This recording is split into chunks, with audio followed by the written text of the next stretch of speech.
윤변의 판례 콘서트. 안녕하세요. 판례 콘서트의 윤성현 변호사입니다. 오늘 동영상에서는 재물손괴죄와 관련하여 재물의 효용을 해야 한다는 것이 무엇인지에 관한 대법원 판례를 한번 살펴보겠습니다.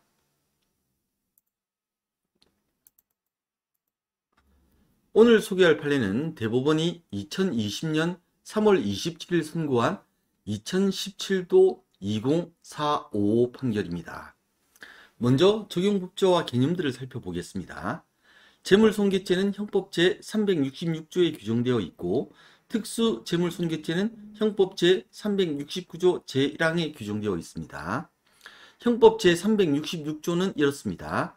타인의 재물을 손괴 또는 은닉 기타 방법으로 기효용을 해야 한 자는, 이때 기자는 그 기자인데 한자로 써서 그래요. 그래서 기효용, 이걸 그 효용으로 이해하시면 됩니다. 그 효용을 이해한 자는 3년 이하의 징역 또는 700만 원 이하의 벌금에 처한다. 형법 제369조 제1항은 다음과 같습니다. 단체 또는 다중의 위력을 보이거나 위험한 물건을 휴대하여 제366조의 죄를 범한 때에는 5년 이하의 징역 또는 1천만 원 이하의 벌금에 처한다. 재물손괴죄가 기본적 구성요건이고 특수재물손괴죄는 재물을 손괴하는 행위의 방법으로 인해 단순한 재물손괴죄보다 더욱 무겁게 처벌하는 가중적 구성요건입니다.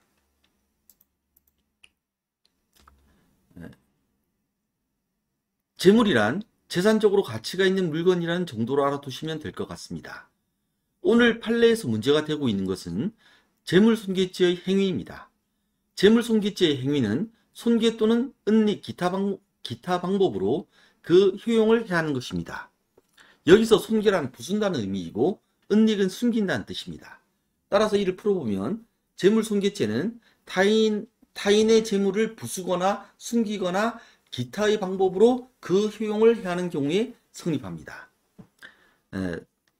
다시 말하면 타인의 재물을 손괴하여 그 효용을 해야 하거나 타인의 재물을 은닉하여 그 효용을 해야 하거나 또는 타인의 재물을 기타의 방법으로 효용을 해야 하는 경우에 성립한다는 거죠. 이제 그 효용을 해야 한다는 것이 무엇일까요? 재물의 효용을 해야 한다는 것은 재물의 쓸모가 떨어지게 만드는 것, 즉 재물을 본래의 사용 목적에 제공할 수 없는 상태로 만드는 것입니다. 이는 사실상으로나 감정상으로 둘 다 가능한데요. 사실상으로나 감정상으로 본래의 사용 목적에 제공할 수 없는 상태로 만드는 것을 모두 말하는 것입니다. 가령 남의 그릇을 부수어서 사용할 수 없게 만들었다면 사실상으로 효용을 해야 하는 것이 되겠죠. 그런데 남의 그릇에 오줌을 싸서 이를 쓸 수 없게 만든 경우를 생각해 봅시다. 남의 그릇에 오줌을 쌌는데 이걸 내가 엄청난 소독약을 써서 깨끗하게 씻어서 위생은 아무런 문제가 없어요. 그 그릇이 그대로 있어요. 하지만 누가 거기다 밥을 먹을 수가 없지 않습니까? 음식을 먹을 수가 없지 않습니까? 감정적으로. 따라서 이건 감정상으로 효용을 해야 하는 것이 되는 거죠. 일시적으로 재물을 이용할 수 없는 상태로 만든 것도 포함됩니다. 즉 영구적으로 앞으로 영원히 이용할 수 없는 상태로 만든 것뿐만 아니라 그 일시적으로 되는 것도 마찬가지입니다. 그 대법원 2021년 5월 7일 선고 2019도 2019도 13764 판결에 그런 예가 하나 나타나 있어요. 그 예가 어떤 거냐면 다른 사람의 승용차 앞에 철근 콘크리트 구조물을 그 승용차의 뒤에는 굴삭기 크러셔, 이 크러셔 분쇄기죠. 굴삭기 분쇄기를 바짝 붙여 놓아서 그 다른 사람의 승용차를 17시간 내지 18시간 동안 운행할 수 없게 만든 경우, 그 경우도 그 승용차에 효용을 해야 한 것으로서 재물손괴죄가 성립한다는 것이 대법원의 판례입니다. 이제 이를 합쳐보면 재물손괴죄란 재물을 부수거나 숨기거나 기타 방법으로 사실상 또는 감정상 그리고 영구적 또는 일시적으로 그 쓸모가 떨어지게 만드는 경우에 성립한다는 것을 알 수가 있습니다.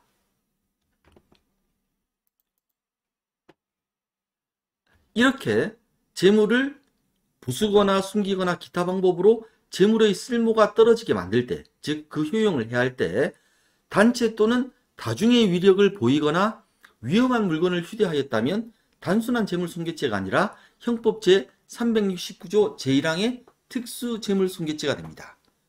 단체는 공동의 목적을 가진 여러 사람의 조직을 말합니다. 법인이나 노동조합, 정당, 사회단체가 그 예죠. 다중은 많을 따자에 무리 중자니까 많은 사람이 무리지어 있는 거죠. 단체는 아니지만 여러 사람이 모여 있는 것, 무리지어 있는 것을 말합니다. 집단적으로 위력을 보일 수 있을 정도의 사람이 모여 있다면 다중에 해당합니다. 위력이란 상대를 압도할 만큼 강력한 힘을 말하는데, 위가 이제 무시무시할 위잖아요. 그러니까 위력은 무시무시한 힘인데 이게 뭐가 무시무시한 거냐? 상대를 압도할 만큼 강력한 힘을 말하는데, 법률적으로는 사람의 의사를 제압함에 촉한 세력이라고 합니다. 위력을 보인다고 하면 이러한 위력을 상대방에게 보여주는 것, 다시 말해서 알게 하는 것, 인식시키는 것을 말합니다. 위험한 물건이란 사람을 죽이거나 다치게 할 수 있는 물건을 말하는데, 칼이나 드라이버, 곡괭이 자루 등을 들 수 있겠죠. 휴대란 몸에 지닌 것, 다시 말해서 소지하는 것을 말합니다. 이제 대법원이 2020년 3월 27일 선고한 2017도 20455 판결에 나타난 사실관계를 보겠습니다. A 주식회사의 직원들인 가불병 등은 A 주식회사의 경영진들과 노사 문제로 심각한 갈등을 겪고 있었습니다. 그래서 가불병 등은 다른 직원들 여러 명과 함께, 이 여러 명과 함께 쟁행을 하면서, 이게 이제 그 다중의 위력을 보인 게 되는 거예요. 여러 명과 함께 쟁행을 하면서 A 주식회사 공장 출입구에 있는 A 주식회사 소유의 도로 바닥에 페인트와 레커 스프레이로 A 주식회사와 그 경영진에 대해 비난하는 내용의 문구를 기재하거나 그 도로 위에 놓인 현수막천에 그런 내용의 문구를 기재하여 페인트가 바닥으로 배어나와 바닥에 베게 하였습니다. 즉 페인트로 도로를 못 쓰겠다는, 그 도로에다가 페인트가 이제 도로에 이제 페인트로 도로에다 뭘 적은 거죠. 하여튼 핵심은 이에 대해 가불병 등이 다중의 위력을 보이면서 페인트로 A 주식회사 소유의 도로를 손괴하여 그 효용을 해하였다고 하면서 특수재물죄로 기소하였습니다. 일단 가불명 등이 집단적 행동으로 이런 일을 했으니 다중의 위력을 보인 것은 인정됩니다. 쟁점은 도로에 페인트나 지금 이제 레커 스프레이죠. 페인트로 문구를 기재하거나 페인트가 배어 나오게 한 것이 재물손괴죄에서 말하는 도로의 효용을 해한 것에 해당하느냐입니다. 대법원은 도로바닥에 낙서를 하는 행위 등이 그 도로의 효용을 해하는 것에 해당하는지 여부에 대해 다음과 같은 기준을 제시하고 있습니다.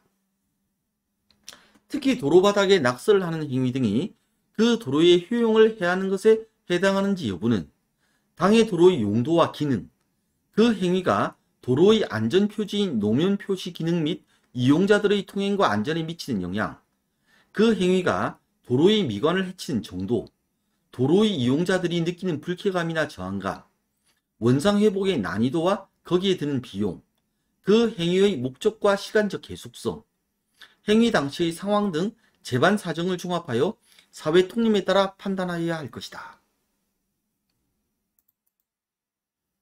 대법원은 이런 기준에 따라 사실관계를 살펴보았을 때 도로의 효용을 해하는 정도에 이른 것으로 보기는 어렵다고 판단하였습니다.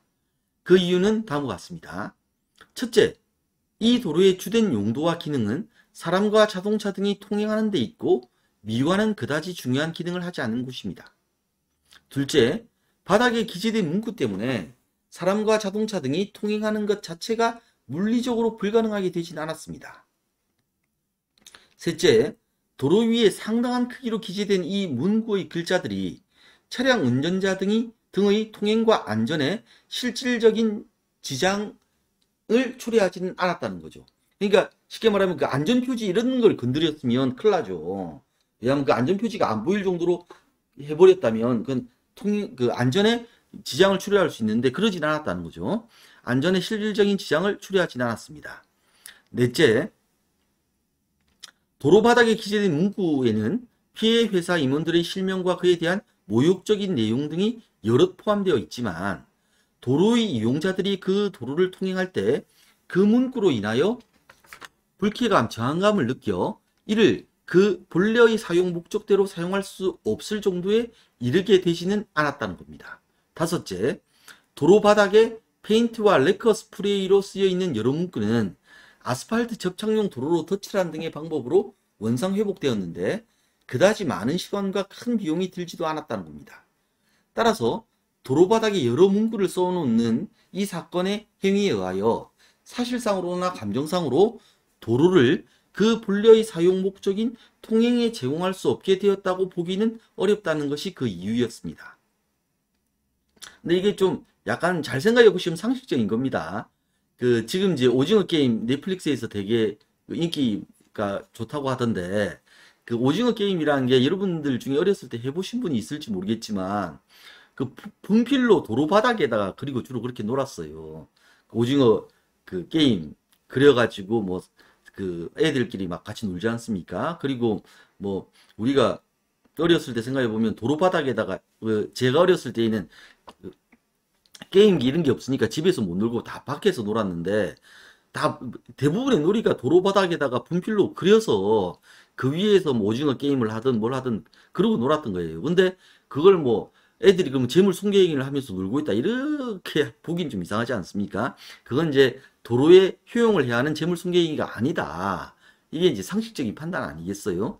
이제 그거와 좀 비교해 가시면 그 점도 한번 생각해 보시면 이 판례가 그렇게 이상한 판례는 아니라는 느낌을 받으실 수 있을 거예요. 자, 오늘 판례와 비교해서 살펴볼 대법원 판례는 대법원 2007년 6월 28일 선고 2007도 2590 판결입니다. 비교 판례의 사건은 노동조합 조합원들이 회사 건물에 레커 스프레이를 이용하여 자본 똥개, 원직 복지, 결사투쟁 등의 내용으로 낙서를 하고 건물에 계란 30여개를 투척한 경우입니다. 자, 이건 이제 도로가 아니라 건물이에요. 근데 건물은 미관이 중요해요. 이게 핵심입니다.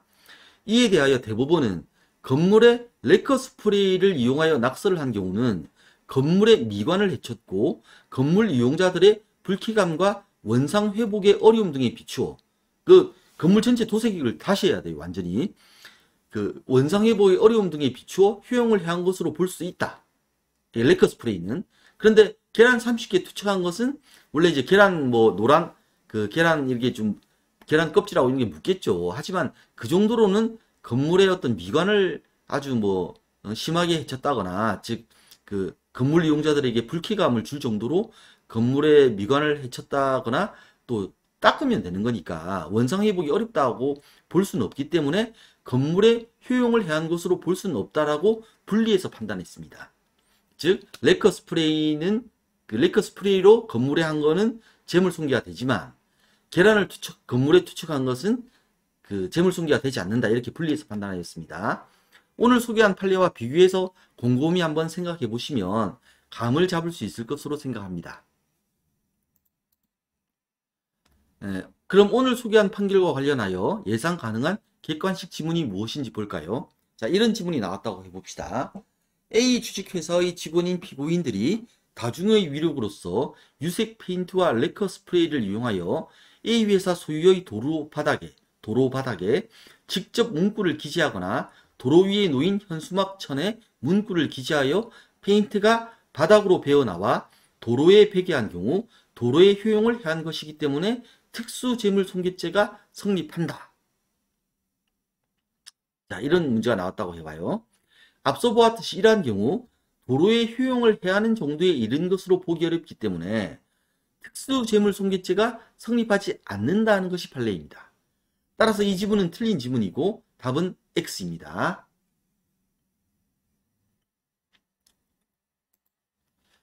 오늘은 재물손괴죄에 있어서 재물의 효용을 해야 한다는 것이 무엇인지에 대해서 살펴보았습니다. 여러분에게 도움이 되셨길 바랍니다. 지금까지 윤성현 변호사였습니다. 고맙습니다.